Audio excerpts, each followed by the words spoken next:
I want to make absolutely clear that our opposition to our socialist colleagues has absolutely nothing to do with their gender, with their religion, or with their race.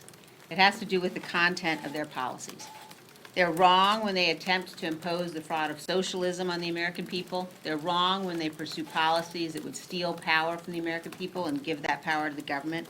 They're wrong when they espouse and enable, and their leadership refuses to condemn, vile anti-Semitism. They're wrong when they rush to blame America first, when they fail to recognize that this is the greatest nation that has ever existed, the exceptional nation. And they're wrong when they fail to recognize that no people has ever lived in greater freedom. And then they go on and fail to provide the resources our men and women in uniform need to defend that freedom. Our colleagues, our socialist colleagues on the other side of the aisle, are wrong when they advocate abortion up until the moment of birth, including partial term abortion, partial birth abortion, late term abortion, and when they refuse to mandate care for babies who are born alive. Our colleagues are wrong when they say that we should open America's borders, abolish ICE, and abolish DHS. They're wrong when they advocate policies that would eliminate all private health insurance in this country, destroy Medicare, and force the American people to pay for free health care for illegal immigrants. They are wrong when they pursue policies like the one we're going to be voting on today that will destroy 4 million jobs for low-wage earners by mandating a federal $15 minimum wage. That is not compassion. That's a callousness that's born of ignorance.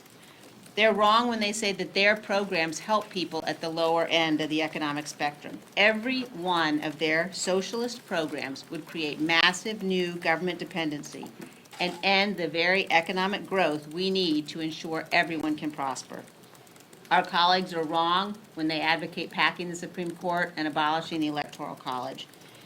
And our colleagues are wrong when they tell Americans, as Congresswoman Presley did just last weekend, that any individual seat at the table is only valuable, only legitimate, if that person espouses some pre-approved set of beliefs deemed appropriate based on their religion or their gender or their race. When they say that, that is racist. So, no, our opposition to our colleagues' beliefs has absolutely nothing to do with race or gender or religion. And then, of course, you're seeing what they're bringing to the floor today. One more attempt to personally attack President Trump instead of focusing on things that can actually get this economy going. Just yesterday, here at this very microphone, you saw some of my colleagues say false and misleading things from this microphone. You see Omar continue to use terms like people drinking out of toilets. It's not happening in any of those detention facilities. She voted, by the way, against the very funding to help our government provide humanitarian relief for those families that are coming across the border illegally. Our Border Patrol agents were buying diapers with their own money because they had run out of money, and she voted against that very funding. And they continue to call for impeachment. Presley would not even refer to the president by the title. Look, we disagreed with Barack Obama on a lot of things that he did.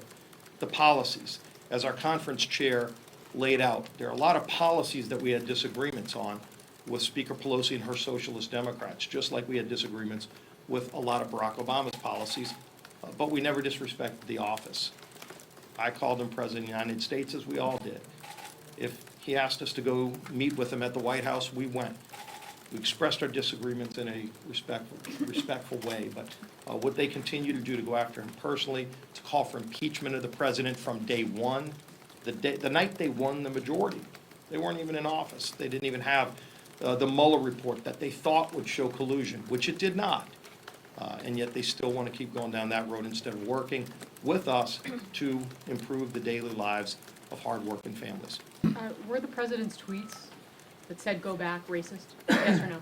No, and I do not believe the Speaker of the House was racist last week either when those individuals on her side of the aisle who are claiming the president is racist, when they claimed she was racist either. I do not believe that. I believe this is about ideology. This is about socialism versus freedom. And it's very clear what the debate is happening. I understand when I listened to their press conference yesterday, they talked more about impeachment than anything else. Even one of those individuals, this wasn't the first time they talked about impeachment. On the night of being sworn in, they brought all their supporters together, and they spoke about impeachment in words that I will not use here. This is more from their basis about politics, and it's unfortunate. We should get back to the business of America. Do you Yes. expect Mr. better McCarthy, from I'd the like to president? hear from both you and Mr. Scalise, or going back to a couple of things you said. Sure. You've said that this is politics. Yes, it is. Mr. Scalise, you said that this is one more chance to go after the president here. When you have a resolution like this on the floor today, though, your I will vote members- against this resolution. if you And ask me. you're going to encourage your members to vote against that resolution? Yeah, it's all politics. If you look at the resolution itself and you look at the rules of the House, you can't even name the resolution on the floor. If this is the case of what they are concerned most about, let's go through every comment individuals who have made on the other side of the aisle. Are we bringing a resolution up on the floor about their comments? No. When they question a person's faith, where they can actually believe if somebody of the Jewish faith could support America, or do they have to support Israel? When the questions and comments individuals have made, and that's why this body should be better than this. The individuals that you continue to play politics with, let's solve the problems that are before us. But this is the root of my question here, though. Yes. There is a perception, whether it be right or not, that the Republican Party and members have not sufficiently rejected what the president said. You say that these comments are not racist. I think the That's it. president clarified But that. that's it. Even if it is the situation that those comments are over the line, even if you don't believe it, isn't a problem with the optic for the party that members are going to vote today on your side of the aisle to support the president and what he said about I these think this four party has been very clear. We are the party of Lincoln. This party believes in the content of the individual. I've watched from our own actions. I've watched an individual in my own party do something that we disagreed with. We took action. I've watched the other side of the aisle, though, when it came to questioning a person's faith, a person's loyalty to America and others, that no action was taken. I've watched what was written in a resolution, using words that you can't even use on the floor. I've watched a press conference that only talked about impeachment. I've watched a chairman of the Judiciary Committee that handles impeachment uses their platform to win the chairmanship that he would be better to impeach the president. Long before a Mueller report ever came through and said no collusion or others. Let's not be false about what is happening here today. This is all about politics and beliefs of ideologies of what individuals have. Yes, sir.